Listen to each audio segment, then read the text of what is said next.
வணக்கம். நான் உங்கள் அன்பான சயின்டிஃபிக் வேதிக் அஸ்ட்ராலஜர் அஸ்ட்ரோரஞ்சி பேசுகிறேன். நல்லது நினைப்போம், நல்லதே நடக்கும். தொடர்ந்து நம்மளுடைய சேனலில் வரக்கூடிய வீடியோஸ்லாம் பார்த்துட்டு இருப்பீங்க நம்புகிறேன். எந்தவித மூடநம்பிக்கையிலும் போகாமல், மிகைப்படுத்தாமல், நம்மளுடைய போன ஜென்மத்தில் செய்த பாவ புண்ணிய கர்மா எப்படி இந்த வாழ்க்கையில் நமக்கு சாதகமான பலன்களாகவும் சாதகமற்ற வாழ்க்கை சம்பவங்களாகவும் எப்படி உருவெடுக்கிறது, அதுக்கு சயின்டிஃபிக் வேதிக் அஸ்ட்ராலஜி முறையில் அந்த ஒளி தத்துவம் எப்படி துணை வருகிறது, நம்ம கர்மா எப்படி செயல்பட்டு இந்த வாழ்க்கையில் நமக்கு வாழ்க்கையில் பலாபலன்களாக எப்படி வருகிறது அப்படிங்கிறது நம்ம டீட்டெயிலாக பார்த்து கொண்டு இருக்கிறோம். அந்த வகையில் இந்த வீடியோவில் நம்ம என்ன பார்க்க போகிறோம்னா, சயின்டிஃபிக் வேதிக் அஸ்ட்ராலஜி முறையில் நம்ம கோச்சார பலன்களை பார்க்கிற அமைப்பில் ஜூலை மாதம் 2025 விருச்சிக ராசிக்காரர்களுக்கு எத்தகைய ஒரு பலாபலன்கள் நிறைந்த ஒரு மாதமாக இருக்க போகுதுங்கிறது பார்க்க போகிறோம். அதுக்கு முன்னாடி சேனலுக்கு ஃபஸ்ட் டைம் வரவங்க மறக்காமல் சப்ஸ்கிரைப் பண்ணுங்கள். ஸோ தட் தொடர்ந்து நம்மளுடைய சேனலில் வரக்கூடிய வீடியோஸ் நீங்கள் பார்த்து அது மூலமாக நீங்கள் பயன் பெறலாம். இப்போ பார்த்தீங்கன்னா விருச்சிக ராசிக்காரர்களுக்கு 2025 ஜூலை மாதம் பிறக்கும் பொழுது ஆல்ரெடி 3 மிகப்பெரிய ஆண்டு கிரக பயிற்சி முடிந்து தான் ஜூலை மாதம் பிறக்கிறது நாம் ஞாபகம் வச்சுக்கணும். மார்ச் 29ஆம் தேதி சனி பயிற்சி ஆல்ரெடி முடிஞ்சிருது. மே 14ஆம் தேதி குரு பயிற்சி, மே 19ஆம் தேதி ராகுகேது பயிற்சிகள் முடிந்து தான் ஜூன் மாதம் பிறகு அப்புறம் ஜூலை மாதம் பிறக்குது. அந்த அமைப்பை வச்சு பார்க்கும் பொழுது விருச்சிக ராசிக்காரர்களுக்கு ஆண்டு கிரகம் என்று சொல்லப்படுகிற குரு 8ஆம் இடத்துல அஷ்டமத்தில் இருக்கிறார். ஜூலை மாதம் ஸ்டார்டிங்ல தீராத நோய்கள் தீர, பணப்பிரச்சனை தீர, குடும்ப பிரச்சனைகள் தீர, சர்ப்பசாபம், முன்னோர்கள் சாபம், செய்வினை தோஷம், செவ்வாய் தோஷம், காலசர்ப்ப தோஷம், திருஷ்டி தோஷம், திருமண தடை, குழந்தை இல்லாமை, வியாபார தடை, தொழில் முடக்கம், அனைத்து பிரச்சனைகளும் தீர வாராகி இல்லத்தில் நடக்கும் மகா சண்டி ஹோமத்தில் கலந்து கொள்வது சிறந்தது. கட்டணம் கிடையாது, அனுமதி இலவசம். கீழே கொடுக்கப்பட்டுள்ள நம்பரை தொடர்பு கொள்ளவும். அது மாதிரி விஷயத்துல கொஞ்சம் கேர்ஃபுல்லா இருக்கணும். சில ஆக்டிவிட்டிஸ் நடக்க போகுது, கொஞ்சம் மெனக்கட வேண்டியது இருக்கும், மன சங்கடமாகக்கூடிய அமைப்புகள் இருக்கு. நாளில் ராகு இருக்கும் பொழுது தாயார் உடல்நல கோளாறுகள் கொஞ்சம் பார்க்கணும். இந்த ஒரு வருடமே பார்த்தீங்கன்னா தாயாருக்கு கொஞ்சம் கேர்ஃபுல்லாக இருக்கணும். இடம், வீடு, சொத்துக்கள்ல சில பிரச்சனைகள் இருக்கு, அது கொஞ்சம் பார்க்க வேண்டியது இருக்கலாம். அதை கரெக்ட் பண்ணுறதுக்கு சில வம்பு வழக்குகள் பண்ணி சரி பண்ணி பண்ண வேண்டிய அமைப்புகள் இருக்குது. அது ஜூலை மாதம் கொஞ்சம் தலை தூக்கலாம். பட் குருவின் பார்வை 4ஆம் இடத்துக்கு இருக்கனால எல்லாமே சமாளிச்சுக்கலாம். கடைசியாக நீங்கள் தான் வெற்றி அடையக்கூடிய அமைப்புகள் உண்டு. அதே சமயத்தில் கேது 10ஆம் இடத்துக்குனால தொழில் விஷயத்தில் சில சேஞ்சஸ்ஸு, சில மேனிப்புலேஷன், சில ரிஃபைன்மெண்ட்டு, சிலது குறைக்கிறது, சிலது இன்க்ரீஸ் பண்ணுறது, அது மாதிரி சில விஷயங்கள்லாம் பண்ணக்கூடிய அமைப்புகள் கண்டிப்பாக தொழில் அதிபர்களாக இருக்கக்கூடிய, வியாபாரத்தில் இருக்கக்கூடிய விருச்சிக ராசிக்காரர்களுக்கு கொடுக்கும். அதே மாதிரி மாத கிரகத்தின் அமைப்பு எப்படி இருக்குன்னு பார்த்தா, விருச்சிக ராசியோட அதிபதியே பார்த்திங்கன்னா செவ்வாய் 10ஆம் இடத்துல நட்பு வீட்டில் இருக்கிறது அருமை. ஸோ கொஞ்சம் சுறுசுறுப்பாக செயல்படுவாங்க, எல்லாத்தையும் யோசிப்பாங்க, பண்ணுவாங்க. வியாபாரம், தொழில், வேலை எல்லாத்துலேயுமே கொஞ்சம் கான்சன்ட்ரேஷன் இருக்கும். ரியல் எஸ்டேட்டு அது மாதிரி துறையில் இருக்கிறவங்களாம் நல்லா பண்ணக்கூடிய அமைப்புகள், கேட்ரிங் துறை, அதே சமயத்தில் இந்த மெடிக்கல் துறையில் இருக்கிறவங்களுக்குலாம் கொஞ்சம் பாசிட்டிவாக சில மூவ்மெண்ட்டு, சில பொசிஷனு, சில ப்ரோக்ரஸ் வரக்கூடிய ஒரு மாதமாக ஜூலை மாதம் இருக்குது. அதே சமயத்தில் புதன் பார்த்திங்கன்னா 9ஆம் இடத்துலேயே நீடித்து இருக்கிறது தப்பு இல்லை. அதே சமயத்தில் சுக்கிரன் 8ஆம் இடத்துல 7ஆம் இடத்துல 2 வாரமும், கடைசி 2 வாரம் பார்த்திங்கன்னா 8ஆம் இடத்துக்கு போகிறார். குரு, சுக்கிரன், சூரியன் 3 பேரும் சேருகிறார்கள். 8ஆம் இடத்துல சேரும் பொழுது பார்த்திங்கன்னா சில மூமெண்ட்டு, வெளியே கொஞ்சம் ட்ராவலிங்கு, அது மாதிரி சில விஷயங்கள், எதிர்பார்க்குற விஷயங்கள் கொஞ்சம் காக்க வேண்டிய டைமு, கொஞ்சம் லேட் ஆகிறது, அப்படிங்கிற மாதிரிலாம் அமைப்புகள் இருக்குது. ஸோ இதில் எப்படி இருக்குன்னா, விருச்சிக ராசிக்காரர்களுக்கே பார்த்திங்கன்னா கொஞ்சம் எல்லாமே கொஞ்சம் பார்த்து செய்ய வேண்டிய அமைப்பு தான். ஏன்னா உங்களுக்கு கிரகத்தின் அமைப்புகள் வச்சு பார்க்கும் பொழுது எடுத்தமா கவுத்தமானு பண்ண முடியாது. ராசி அதிபதி ஒருத்தர் தான் இருந்து எல்லாத்தையும் சமாளிக்கிற மாதிரி இருப்பார். மற்றபடி பார்த்திங்கன்னா 7ஆம் வீட்டை சனி பார்க்குறார், குடும்பஸ்தானத்தை, நிதிஸ்தானத்தை, வருமானஸ்தானத்தை சனி பார்க்கும் பொழுது வருமானத்துக்கும் செலவுக்கும் கொஞ்சம் கரெக்டாக இருக்கும். நிறைய செலவுகள் இருக்கும். 100 ரூபா வர வேண்டிய இடத்துல 50 ரூபா தான் வரும். அதை வச்சுட்டு எப்படிடா நம்ம பிரச்சனையை சால்வ் பண்ணவங்களுக்கு நம்ம மண்டையை உடச்சிக்க வேண்டிய அமைப்பு இருக்குது. ஸோ எல்லாமே கொஞ்சம் கேர்ஃபுல்லாகவும் கொஞ்சம் தெளிவாகவும் யோசித்து செயல்படக்கூடிய ஒரு மாதமாக தான் விருச்சிக ராசிக்காரர்களுக்கு இருக்குது. ஏன்னா அஷ்டமத்தில் சூரியன், குரு, சுக்கிரன்லாம் போகும் பொழுது ஏதோ ஒரு சுபவரையம் மூலமாக பணம் ஈட்டி நம்ம சில பிரச்சனைகள், கடன் பிரச்சனைகளை சால்வ் பண்ணிக்கணும்னா அருமையான விஷயம். கொஞ்சம் அன்ஏர்ன் இன்கம், பூர்வீகமாக வரக்கூடிய சொத்துக்களை விற்று நம்ம கொஞ்சம் சில பிரச்சனை பண்ணிக்கிறோம், பிரச்சனையை சால்வ் பண்ணிக்கிறோம், அது மாதிரி விஷயங்கள் இருக்குது. ஏதோ டைமில் இன்வெஸ்ட் பண்ணது விற்று காசாக்குறது, வெளிநாடு போகிறது, ஷேர் மார்க்கெட்டில் இன்வெஸ்ட் பண்ணுறது கொஞ்சம் காசாக்குறது, அது மாதிரி பல விஷயங்கள் கொஞ்சம் பாசிட்டிவான விஷயங்கள் இருக்குது. அதை வைத்து சில பிரச்சனைகள் சால்வ் பண்ணிட்டு கொஞ்சம் சொல்யூஷனை தேடி போகக்கூடிய அமைப்பு, நிம்மதியான வாழ்க்கை வாழக்கூடியக்கு வேணுங்கிற விஷயங்கள் செய்கிறது ஒரு அமைப்பாக ஜூலை மாதம் இருக்குது. இது பார்த்திங்கன்னா எல்லா மாத கிரகம், ஆண்டு கிரகம் எல்லாமே ஓரளவுக்கு 50-50 தான் இருக்குது. எல்லாமே ஓஸ்ட்டு செயல்பட வேண்டிய இதாக இருக்குது.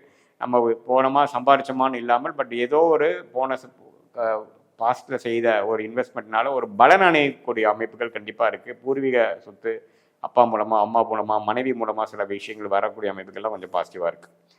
ஸோ இது வந்து ஒரு பொதுவான பலனே தவிர உங்களுடைய ஜென்ம ஜாதகத்தில் தசாபுக்திகள் எப்படி போய் கொண்டிருக்கிறது, நீங்கள் எந்த லக்னத்தில் பிறந்தீங்க, அந்த லக்னாதிபதி எப்படி வளமாக இருக்கா பலமாக இருக்கா, நீங்கள் என்ன தசை நடக்குது, இப்போ புக்தி நடக்குது, அந்த தசநாதர் வந்து இப்போ நம்ம கோச்சாரத்தில் பேசும் பொழுது எது மாதிரி பயிற்சி பெற்றிருக்கிறார், எந்த அமைப்பில் இருக்கிறார், உங்கள் ராசிக்கு எப்படி இருக்கிறார், அந்த வேலை உடனே நடக்குமா கொஞ்சம் லேட் ஆகுமா, அதெல்லாம் பார்த்து தான் நம்ம பண்ணணும். இப்போ நாம் சொல்ல இந்த சாதகமற்ற பலன்கள் வந்து இன்னுமே ஒரு யோகம் இல்லாத ஒரு தசாபுக்திகள் போகும்பொழுது, ஒரு சுமாரான தசாபுக்திகள் போகும்போது உங்கள் லக்னத்துக்கு ஒன்றுமே கொஞ்சம் ஒரு சாதகமான பலன்கள் குறைவாகவும் சாதகமான தசாபுக்திகள் போகும்பொழுது நம்ம சொன்ன அந்த சாதகமற்ற பலன்கள் கொஞ்சம் கம்மியாகவும் சாதகமான பலன்கள் நல்லாவும் கொஞ்சம் பாசிட்டிவாக இருக்கக்கூடிய அமைப்புகள் இருக்குது. ஸோ இதை வைத்து இந்த கோச்சார அமைப்பும் உங்களோட ஜென்ம ஜாதகத்தில் இருக்கக்கூடிய கிரக அமைப்பு, திக்பலம், ஸ்தானபலம், தசாபுக்திகள் இதெல்லாம் வைத்து ஒருங்கிணைத்து நம்ம பார்க்கும் பொழுது வாழ்க்கையில் எந்தெந்த நேரத்தில் எப்படி நடக்கும், அடுத்து வரக்கூடிய மாதங்கள் எப்படி இருக்குது, இது மூலமாக நான் எப்படி பலன் அடைய முடியும், எந்த நேரத்தில் எது செய்யலாம், எப்போ சில விஷயங்கள் நடக்கும், அது வரைக்கும் எப்படி காத்திருக்கிறது, அது வரைக்கும் அந்த டைமை நம்ம எப்படி யூஸ் பண்ணிக்கலாம், எப்படி வந்து நம்மளுடைய மைண்டை வந்து ஃப்ரஸ்ட்ரேட் ஆகாமல் அப்படியே அந்த டைமுக்காக நம்ம ரெடி பண்ணி எதுவுமே வர வேண்டிய வாய்ப்புகளை நழுவ விடாமல் நம்மளுடைய பிராப்தம் எப்படி இருக்குதுங்கிறது தெரிந்து அதுக்கு தகுந்த மாதிரி உங்களோட நடவடிக்கையை வந்து அலைன் பண்ணிட்டீங்கன்னா உங்களுக்கு வாழ்க்கையில் விரக்திகள் இல்லை, தேவையில்லாத சமய விரயங்கள் இல்லை, அதே சமயத்தில் தேவையில்லாத பொருள் விரயங்கள் இல்லாமல் நம்ம பண்ணலாம். ஸோ அதுதான் வந்து சயின்டிஃபிக் வேதிக் அஸ்ட்ராலஜி முறையில் ஒரு உன்னதமான விஷயம். இப்போ கோச்சார அமைப்புங்கிறது பார்த்திங்கன்னா இந்த ஆண்டு கிரகத்தின் அமைப்பு, பெயர்ச்சி, மாத கிரகத்தின் பெயர்ச்சி இதெல்லாம் எப்படி கொடுக்குதுன்னா என்னதான் தசாபுக்திகள் வந்து உங்களுக்கு அது கொடுக்கணும், அது செய்யணும், அது நடக்கணும்னு இருந்தாலும் கோச்சாரம் சப்போர்ட் பண்ணாதான் அது நடக்கும். இப்போ ஃபார் எக்ஸாம்பிள் பார்த்தீங்கன்னா உங்களுக்கு வந்து வெளிநாடு போகணும்னு ட்ரை பண்ணுறீங்க, வெளிநாட்டில் போகணும்னு ட்ரை பண்ணோன்னா உங்களுக்கு இந்த 8ஆம் இடம், உங்களோட ராசிக்கு 8ஆம் இடம், ராசிக்கு 12ஆம் இடத்துல வந்து சுபகிரகத்தின் தாக்கங்கள் இருக்கணும். அதாவது சரராசியில் சில விஷயங்கள் போகணும். என்னதான் தசாபுக்திகள் வந்து சிறப்பாக இருந்தாலும் உங்களுக்கு வந்து கோச்சாரத்தில் சப்போர்ட் பண்ணாமல் இருந்ததுன்னா அது நடக்காது. ஸோ அது மாதிரி அமைப்புகள் தான் நம்ம வந்து இது மாதிரி சனிப்பயிற்சி, ராகுகேது பயிற்சி, குரு பயிற்சி வச்சு நம்ம பார்க்குறோம். மெயினாக நம்ம வந்து துல்லியமான பலன்கள் எடுத்து அது மூலமாக வாழ்க்கையில் வந்து நல்ல முடிவுகளை எடுத்து நம்ம போகணுன்னா உங்கள் ஜென்ம ஜாதகத்தில் வந்து துல்லியமாக நீங்கள் எந்த நேரத்தில் பிறந்தீங்க, எந்த தேதியில் பிறந்தீங்க அதெல்லாம் வைத்து இப்போ நாம் சொன்ன இந்த ஜூலை மாத பலன்கள் சொன்னோம் பார்த்தீங்களா, அதெல்லாம் நம்ம மிக்ஸ் பண்ணி நம்ம சேர்த்து பார்க்கும் பொழுது எந்த நேரத்தில் எது நடக்குங்கிறது பார்த்து அதுக்கு மூலமாக நம்ம செயல்பாடுகளை செய்து நம்ம வாழ்க்கையில் வெற்றி பெற முடியுங்கிறத நீங்கள் தெரிஞ்சுக்கணும். மீண்டும் மற்றொரு காணொளி சந்திப்போம். நன்றி, வணக்கம்.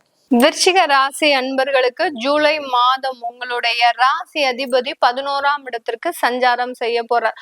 மாத இறுதியில தான் அந்த செவ்வாய் பகவான் வராரு. 10ஆம் இடத்துலதான் மாதம் முழுவதுமே சஞ்சாரம் செய்கிறார். அதுவும் கேதுவோடு சஞ்சாரம் செய்யறதுனால ஒரு பயங்கரமான ஒரு போராட்டம்ன்றது இந்த விருச்சிக ராசி அன்பர்களுக்கு இந்த ஜூலை மாதத்துல இருக்கக்கூடிய ஒரு டைமா இருக்கும். எல்லாத்துலயும் தொழில்ல மிகப்பெரிய அளவுக்கு ஸ்ட்ரகிள் சந்திக்கக்கூடிய ஒரு நேரம். அதே சமயத்துல தொழில் சம்பந்தமாக ஏதாவது நிலங்கள் வாங்கி போட்டிருக்கிறீங்க, இடங்கள் வாங்கி போட்டிருக்கிறீங்கன்னா அதுல எல்லாம் வில்லங்கங்கள் அதிகமாக ஆகக்கூடிய ஒரு நேரமாக தான் இந்த ஜூலை மாதம் இந்த விருச்சிக ராசி அன்பர்களுக்கு இருக்கும். இந்த விருச்சிக ராசி அன்பர்கள் இந்த காலகட்டத்துல உங்களுடைய 5ஆம் இடத்துல இருக்கக்கூடிய சனி பகவான் வக்ர நிலை அடைகிறார். இதனால பாத்தீங்கன்னா உங்களுக்கு ஒரு குழந்தை பாக்கியம்ன்றது எளிமையாக கிடைக்கக்கூடிய ஒரு நேரமாக இருக்கும். அதே சமயத்துல மருத்துவ செலவின் பேரில், மருத்துவ ஆலோசனையின் பேரில் அந்த குழந்தை பாக்கியத்தையும் நீங்க முயற்சி செய்து செஞ்சீங்க அப்படின்னா கண்டிப்பா கிடைக்கிறதுக்கு உண்டான ஒரு நேரமாக இருக்கும். 4ஆம் இடத்துல இருக்கக்கூடிய ராகு பகவான் இந்த விருச்சிக ராசி என்பர்களுக்கு உடல் பலவீனங்களை அதிகரிக்கக்கூடிய ஒரு நேரம். ஏன்னா சனியும் வக்ரம் அடைகிறதுனால உடல் பலவீனங்கள் மேலும் அதிகரிக்கக்கூடிய ஒரு நேரமாக இருக்கும். இருதயம் சம்பந்தப்பட்ட ஒரு செலவுகள்லாம் வரும். அதாவது இருதயம் சம்பந்தப்பட்ட ஏதாவது ஒரு சர்ஜரி திடீர்னு இருந்தாப்புல ஸ்டெண்ட் போடக்கூடிய ஒரு சிச்சுவேஷன், இதெல்லாமே இந்த விருச்சிக ராசி அன்பர்களுக்கு அதிகரிக்கக்கூடிய ஒரு நேரம். ஏன்னா 10ஆம் இடத்துல இருக்கக்கூடிய அந்த செவ்வாய் கேது இங்க சனி ராகுவை பாக்குறதுனால இருக்கிறதுனால கண்டிப்பாக உங்களுக்கு அந்த உடல் பலவீனங்கள் இந்த ஜூலை மாதம் மேலும் அதிகரிக்கக்கூடிய ஒரு நேரமாக இருக்கும். டிராவல் பண்ணும் போதெல்லாம் விருச்சிக ராசி என்பர்கள் ரொம்ப கவனமா இருங்க. எந்த இடத்துக்கு டிராவல் பண்ணாலும் உங்களுடைய பர்ஸ்ல ஏதோ ஒரு தெய்வத்தினுடைய படத்தையோ இல்ல தெய்வம் சம்பந்தப்பட்ட சில பொருட்களையோ எடுத்துட்டு போனீங்க அப்படின்னா கண்டிப்பாக உங்களுக்கு மேலும் ஒரு நல்ல ஒரு முன்னேற்றங்கள் கிடைக்கக்கூடிய ஒரு நேரமாக இருக்கும். மேக்சிமம் விருச்சிக ராசி என்பர்கள் இந்த ஒரு 2 விரல்ல பாதி அளவுக்கு இருக்கக்கூடிய ஒரு சைஸ்ல ஒரு வேல் வாங்கி பர்ஸ்ல எப்போதுமே வச்சுக்கோங்க. ஏன்னா இந்த மாதத்துல உங்களுக்கு கொஞ்சம் கடுமையா போராட்டம் ஜாஸ்தியா இருக்கிறதுனால அந்த வேல் வாங்கி வைக்கும் போது வேல் இருக்கும்போது வினைகள்ன்றது கண்டிப்பா கிடையாது. அதனால எந்த விதமான பயமும் இல்லாம நீங்க பாட்டுக்கு வெளியிடத்துல டிராவல் பண்ணிக்கலாம். எந்த விதமான ஒரு அசம்பாவிதங்களும் நடக்காம நீங்க பாத்துக்கலாம். அதே சமயத்துல குடும்பத்தோட போகிறத மேக்சிமம் அவாய்ட் பண்ணணும் இந்த விருச்சிக ராசி என்பர்கள். 8ஆம் இடத்துல இருக்கக்கூடிய அந்த குரு சூரியன் சேர்க்கை, அடுத்து அந்த 8ஆம் இடத்திற்கு போகக்கூடிய அந்த சுக்கிரன், இதெல்லாமே சேர்ந்து இருக்கிறதுனால அந்த குடும்பத்தோட எங்கேயாவது வெளியில போறது, குடும்பத்தோட வெளியில உட்கார்ந்து பேசுறது, ஏன்னா ரொம்ப மன நிம்மதியை எதிர்பார்க்கக்கூடிய அன்பர்கள் நம்ம விருச்சிக ராசி அன்பர்கள். அப்படிப்பட்ட இந்த காலகட்டத்துல நீங்க என்ன பண்ணுவீங்க, ஒரு ஃபேமிலியோட நம்ம சேர்ந்து எங்கேயாவது போலாம், இல்ல ஃபேமிலியோட பீச்சுக்கு போலாம், அடுத்த ஃபேமிலியோட நம்ம 2 வீலர்ல போறோம், வீட்டுல கார் இருக்கும், எல்லா வசதியும் இருக்கும், மெனக்கெட்டு 2 வீலர்ல போவாங்க. ஊர்ல இருக்கிறவங்க எல்லாரும் அவங்களதான் பார்ப்பாங்க. இந்த மாதிரியாக வெளியாட்களின் கண் படாமல் நீங்க இந்த மாதம் கொஞ்சம் அமைதியா இருந்துட்டீங்க அப்படின்னா பெரிய அளவுக்கு பாதிப்புகள் வராது. இப்போ நீங்க அப்படியே ஏதாவது ஒரு பிளான் பண்ணி போனீங்கன்னா கூட தனித்தனியா போங்க. ஒருத்தர் 2 பேர் முதல்ல போய்க்கோங்க, அதுக்கப்புறம் இன்னொருத்தர் 2 பேர் போங்க. இப்படி அந்த தனித்தனியாக கிளம்பி போகும்போது அது பெரிய அளவுக்கு பாதிப்புகளை இந்த விருச்சிக ராசி என்பர்களுக்கு இந்த ஜூலை மாதத்துல கொடுக்காது. இந்த ஜூலை மாதத்துல அந்த குடும்பம் சம்பந்தப்பட்ட சில முக்கியமான முடிவுகளை எடுக்கக்கூடிய ஒரு தருணம். ஏன்னா அந்த சூரியனும் சேர்ந்து இருக்கும் போது ஏதோ ஒரு நெருடல்கள் அதிகப்படியாக இருக்கும். குடும்பம் சம்பந்தமாக குழந்தைகள் ஏதாவது அவமானத்தை கொடுக்கலாம், இல்ல உங்க கூட இருக்கிறவங்களே ஏதாவது அவமானத்தை கொடுக்கலாம், உங்களுக்கு ஒரு ஏமாற்றத்தை கொடுக்கலாம் குடும்பத்துல இருக்கக்கூடியவர்கள். இதனால நீங்க ரொம்ப மனது உடைஞ்சு அதற்கு ஒரு சரியான தீர்வு எடுக்கணும் அப்படின்னு சொல்லி ஒரு முக்கியமான தீர்வுகள்லாம் இந்த ஜூலை மாதம் இந்த விருச்சிக ராசி அன்பர்கள் எடுக்கக்கூடிய ஒரு தருணமாக இருக்கும். இந்த காலகட்டம் இந்த விருச்சிக ராசி அன்பர்களுக்கு வேலை வாய்ப்புல நிறைய ஒரு ப்ராப்ளம்ஸ் தீரக்கூடிய ஒரு நேரம் தான். யார் யாருக்கெல்லாம் வேலை கிடைக்காம திண்டாடிட்டு இருக்கிறீங்களோ அவங்களுக்கு எல்லாருக்குமே வேலை கிடைக்கும். அதே சமயத்துல நல்ல வேலை போயிட்டு இருக்கக்கூடிய விருச்சிக ராசி அன்பர்கள் கூட வேணும்னே போய் அங்க ஏதாவது பேசி எனக்கு உங்க வேலையும் வேண்டாம் எதுவும் வேண்டாம் அப்படின்னு சொல்லக்கூடிய அளவிற்கு கொஞ்சம் ரொம்ப முரண்பாடாக நடந்து கொள்ளக்கூடிய ஒரு நேரமாக தான் இந்த விருச்சிக ராசி என்பர்களுக்கு இருக்கும். நீங்க ஏன் அப்படி நடக்கிறீங்க? ஏற்கனவே அவமானப்பட்டு இந்த மாதிரியாக பொறுமை இழந்து பேசக்கூடிய ஒரு நேரமாக தான் இந்த ஜூலை மாதம் இருக்கும். அதனால வேலையை விடுறவங்களுக்கு கண்டிப்பா வேலை வாய்ப்பு இருக்கு. நீங்களா போய் வாலண்டரியா போய் சில வேலைகளை விடக்கூடாது. அப்படியே வேலையை விடணும்னு நினைக்கிறவங்க இந்த மாதம் வேலை வாய்ப்பை நீங்க தேடுங்க, கண்டிப்பா கிடைக்கும். இந்த கையில ஒரு வேலையை வச்சுட்டு நீங்க மறு வேலையை விடுறது இந்த விருச்சிக ராசி என்பர்களுக்கு நல்ல மாற்றத்தை கொடுக்கக்கூடிய ஒரு நேரமாக இருக்கும். இந்த காலகட்டம் 9ஆம் இடத்துல இருக்கக்கூடிய புதனாகப்பட்டவர் உங்களுக்கு படிப்பு வாய்ப்புகளை கொடுக்க போறாரு. யாராவது உயர் படிப்பு படிக்கணும், இல்ல எனக்கு ஒரு 45 வயசு ஆச்சு, நான் ஏதாவது ஒரு செய்யணும்னு ஆசைப்படுறேன், நான் ஒரு மேற்படிப்பு படிக்கலாம்னு ஆசைப்படுறேன், எனக்கு இந்த மாசம் அதுமெல்லாம் எப்படி இருக்கும் அப்படின்னு கேட்டீங்கன்னா கண்டிப்பா அதற்குண்டான ஒரு நல்ல வாய்ப்புகள்லாம் இந்த விருச்சிக ராசி அன்பர்களுக்கு இருக்கு. மேல் படிப்பு படிக்கிறதுக்கு உண்டான முழு வாய்ப்புகளும் இருக்கு. நிறைய விஷயங்களை கத்துப்பீங்க. பிராக்டிக்கல் நாலேஜ்ன்றது இந்த ராசி அன்பர்களுக்கு இந்த ஜூலை மாதத்துல அதிகரிக்கக்கூடிய ஒரு நேரமாக இருக்கும். பிராக்டிக்கல் நாலேஜை விட ஏதாவது ஒரு கோர்ஸ் பண்ணணும், அந்த கோர்ஸ் சர்டிபிகேட் மூலமாக எனக்கு இந்த வாய்ப்பு கிடைக்கும், இந்த ஜாப் கிடைக்கும், இந்த தொழில்ல எனக்கு இந்த இடத்துக்கு போறதுக்கு உண்டான அமைப்பும் இருக்கும். இந்த மாதிரியாகலாம் ஏதாவது ஒரு கோர் ரிலேட்டட் ஆனா கண்டிப்பா அதை இந்த மாசம் தொடங்குங்க. கண்டிப்பா அதுல சக்சஸ் ஆகக்கூடிய ஒரு நேரமாக தான் இந்த மாதம் இந்த ராசி அன்பர்களுக்கு இருக்க போது. வெளிநாட்டுல இருக்கக்கூடியவர்கள் இந்த காலகட்டம் குடும்பத்துல இருக்கக்கூடிய நிம்மதியை இழக்கக்கூடிய ஒரு நேரமாக இருக்கும். இதனால் வரைக்கும் ஒற்றுமையாக இருந்தவர்கள் இந்த காலத்துல இருந்து பாத்தீங்கன்னா ஜூலைல இருந்து ஏதோ ஒரு ஸ்ட்ரகிள்ஸ், ஏதோ ஒரு கருத்து வேறுபாடு, அங்க ஒரு மிஷின் மாதிரி வேலை பார்க்கறது, குழந்தைகளை பாத்துக்கிறதுக்கு கூட உங்களால டைம் இல்லாம இருக்கிறது, யாருக்காக வாழ்றோம் அப்படின்ற மாதிரியாக எந்த ஒரு நிலையும் தெரியாமல் இருக்கிறது, இப்படி எல்லாம் இந்த வெளிநாட்டுல இருக்கக்கூடியவர்களுக்கு மிக அதிகப்படியான ஒரு வாழ்க்கை பிரச்சனையை இந்த காலகட்டம் இது நாள் வரைக்கும் இதே மாதிரி தான் நீங்க டிராவல் பண்ணிட்டு இருந்திருப்பீங்க. ஆனா இந்த மாதத்துல இருந்து உங்களுக்கு அதனுடைய எண்ணங்கள் நெகட்டிவாக அதிகரிக்கக்கூடிய ஒரு மாதமாக தான் இருக்கும். அதனால குடும்ப விஷயத்துல ரொம்ப கேர்ஃபுல்லா முடிவெடுங்க. இந்த ராசி என்பர்களுக்கு இது வரைக்கும் நம்ம கோச்சார நிலவரப்படி பலன்களை கணிச்சு சொல்லியிருக்கிறோம். உங்களுடைய தசாபுத்தி சுயஜாதக பலன்களை பார்க்கணும் விருப்பப்படுறவங்க கீழே இருக்கிற நம்பருக்கு வாட்ஸ்அப்ல அப்பாயின்மெண்ட் வாங்கிக்கிட்டு நீங்க என்கிட்ட கன்சல்ட் பண்ணிக்கலாம். உங்களிடமிருந்து விடைபெறுவது உங்கள் ஆஸ்ட்ரோ பூர்ணா. நன்றி, வணக்கம். வணக்கம். அன்பான விருச்சிக ராசி நேயர்களே, உங்களுக்கு எப்பொழுதுமே ஆத்ம திருப்தி என்பது வேண்டும். அந்த ஆத்ம காரகன் என்று சொல்லக்கூடிய சூரிய பகவான் உங்களுக்கு 8ஆம் இடத்தில் இருக்கிறார். அப்படி 8ஆம் இடத்தில் இருப்பதனால் என்ன செய்வார்? கடனை வாங்கி கொடுப்பார்.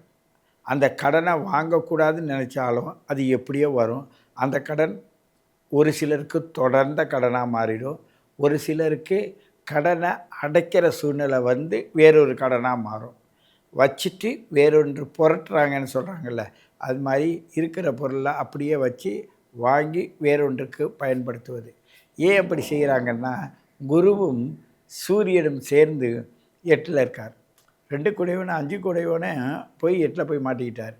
இருந்தாலும் கேந்திராதிபதி தோஷம்னு சொல்லக்கூடிய அளவுக்கு இவர்களுக்கு உடைய சில கிரகங்கள் ஒரு சில நாட்கள் உள்ளே வந்து போகிறதுனால் 7ல் இருக்க சுக்கரனாக இருந்தாலும் சரி, அதே நேரத்தில் செவ்வாவாக இருந்தாலும் சரி, அவர்கள் அந்த பயணப்பாதையில் வருவதனால் உங்களுக்கு இடுப்பு சம்பந்தமான பிரச்சனை, தொடை சம்பந்தமான பிரச்சனை, உட்கார்ந்து எந்திரிக்க முடியாத சூழ்நிலை, உடல் சம்பந்தமாக பிரச்சனையை கொடுக்கும். இதன் மூலமாக உங்களுடைய மனசார்ந்த பிரச்சனையும் வரும். ஒரு சிலர் மனம் சார்ந்த பிரச்சனையை உங்கள்கிட்ட சொல்லி அவங்க பிரச்சனையை உங்கள் தலையில் போட்டு அவங்க ஃப்ரீயாகிடுவாங்க, நீங்கள் மாட்டிக்குவீங்க. அவங்களுக்கு போய் சம்பந்தப்பட்டதனால் உங்களுக்கு அந்த பிரச்சனை வரும். பொதுவாக இந்த நேரத்தில் நீங்கள் எவ்வளவு அக்கறையாக இருந்தாலும் அக்கறை அற்றவர்களாக மற்றவர்கள் பேசுவார்கள்.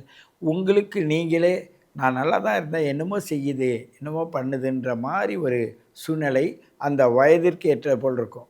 ஒரு 10 வயசு குழந்தையாக இருந்தால் அது என்ன சொல்லணும், ஏதாவது ஒன்று கேட்டுட்டு அது கொடுக்கலன்னா அதுக்காகவும் பிறக்கும். ஒரு 20 வயசு குழந்தையாக இருந்தால் நான் காலேஜுக்கு ஃபீஸ் கட்டணும், இல்லை அது படிப்பு சம்மந்தமாக கொடுக்கணும், இல்லை அதுக்குள்ள சூழ்நிலை கொடுக்கும். ஒரு 30 வயசு குழந்தையாக இருந்தால் நான் வந்து இந்த திருமண சம்பந்தமான விஷயத்துக்கு அவங்க சொன்னாங்க, அவங்களுக்கு நீங்கள் பதில் கொடுக்கல, அதனால் அவங்க டிலே ஆகுது, அவங்க கேட்குறாங்கன்னு அது சம்மந்தமாக போகும். ஒரு 40 வயசு குழந்தையாக இருந்தால் என்ன செய்வாங்க, வீடு கட்டுறதுக்காக முயற்சி பண்ணால், ஆனால் அந்த முயற்சி பண்ணுறது அப்படியே அடியோடு நிற்கிது, இப்படி தான் நிற்குமா, அதில் ஏதாவது ஒரு மாற்றம் வருமா என்ற ஒரு கேள்விக்கு காரணகர்த்தாவாக இருப்பீங்க.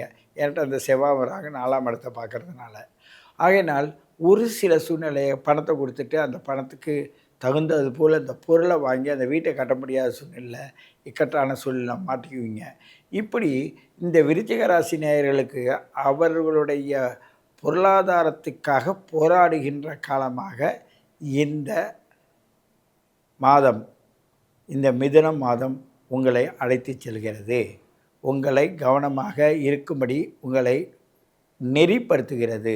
அந்த நெறியை நீங்கள் உணர்ந்தால் போதும், உங்களுக்கு எல்லா சூழ்நிலையும் மாறுபட்ட நிலைக்கு வரும் என்பதை நீங்கள் உணர வேண்டும். விருச்சிக ராசி நேயர்களுக்கு 8ல் வந்த அந்த குரு பகவான் என்ன செய்யணும்னா, கெட்டது தான், ஆனால் 2க்கு 5க்கு உடைய வந்தானா அவனே போய் கெட்டுட்டான். உங்களுடைய பூர்வ புண்ணியமும் சரி, உங்களுடைய குடும்ப சூழ்நிலையும் சரி, கடனில் போய் மாட்ட வேண்டிய சூழ்நிலை வரும் விருச்சிக ராசி நேயர்களுக்கு. அந்த கடன் உங்களுக்கு தீராத கடனா இல்லை தீர்ற கடனான்ற முடிவுக்கு இழுத்துட்டு போகிறது உங்கள் பிறப்பின் ஜாதகத்தை பொறுத்து தான் அது சொல்ல முடியும். இது கடனுக்கு எடுத்துகிட்டு போகும் பொதுவான பலன் இது. உங்களுடைய மனசு ஏதாவது ஒரு பயம், லாரி, ஆற்றில் ஓடுற தண்ணி, இது மாதிரி இடங்களில் நீங்கள் இப்பொழுது இந்த மாதத்தில் போய் சிக்கிவிடக்கூடாது. உங்களுக்கு இப்போ இருக்கிற நிலைமை என்னென்னா, ஒரு சில மாற்றங்களை உண்டு பண்ணக்கூடிய சூழ்நிலையில்தான் இப்பொழுது உங்களுடைய காலம் செல்கிறது. இந்த மிதுன ராசியில் சூரியன் வந்தது உங்களுக்கு ஒரு எதிர்விசையை கொடுத்து உங்களை பக்குவப்படுத்தி அழைத்து செல்வார். இருந்தாலும் உங்களுடைய எதிர்பார்ப்பு அதிகமாக இருப்பதனால் அது சரியான நிலையில் இல்லைன்னு நீங்கள் சொல்கிறது மாதிரி தான் உங்களுடைய மனசானது செயல்படும். இருந்தாலும் குரு பகவானும் சூரிய பகவானும் சேர்ந்து செயல்படுவதனால் அருகாமையில் இருக்க சிவாலயங்களுக்கு செல்லலாம், பள்ளிவாசல் செல்லலாம். அவரவர்கள் மதத்திற்கு ஏற்ப நீங்கள் சென்று உங்களோட மனதை ஓய்வு நிலைக்கு எடுத்துகிட்டு வர வேண்டும். தூக்கம் இல்லாத கெடுறவங்க நிறைய பேர் இருப்பீங்க. உங்களுடைய தூக்கம் குறைவினால் இரவில் எழுந்திரிச்சு உட்கார்ந்து மனவேதனைப்படுறதோ, அதற்காக நைட்டில் குளிக்கிறவங்களாம் இருப்பாங்க. இப்போது காற்று இல்லை, காற்றால் பிரச்சனைன்னு சொல்லிட்டு வேதனைப்படுவீங்க. நீங்கள் இப்படி இருந்தாலும் உங்களுடைய இயற்கை உங்களுக்கு சரியான பாதையில்தான் அழைத்து செல்கிறது என்பதை நீங்கள் உணர வேண்டும் என்று கூறிக்கொண்டு உங்களை மீண்டும் சந்திக்கிறேன். உங்கள் சித்த யோகி பேரம்பலவான்.